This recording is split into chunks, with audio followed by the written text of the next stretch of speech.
మిట్టపాలెం గ్రామ పరిధిలోని చెక్పోస్ట్ వద్ద ఎలాంటి ఆధారాలు లేని 9,30,000 రూపాయలు స్వాధీనం.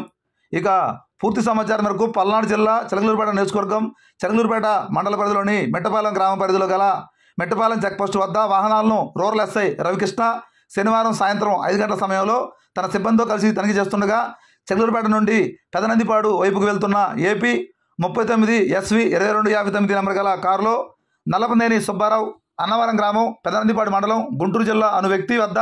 సంచిని తనిఖీ చేయగా అందులో ఎలాంటి ఆధారాలు కానీ బిల్లులు కానీ లేకుండా 9,30,000 రూపాయలు ఉండడంతో వాటిని స్వాధీనపరచుకోవడం జరిగిందని ఎస్ఐ పేర్కొనడం జరిగింది.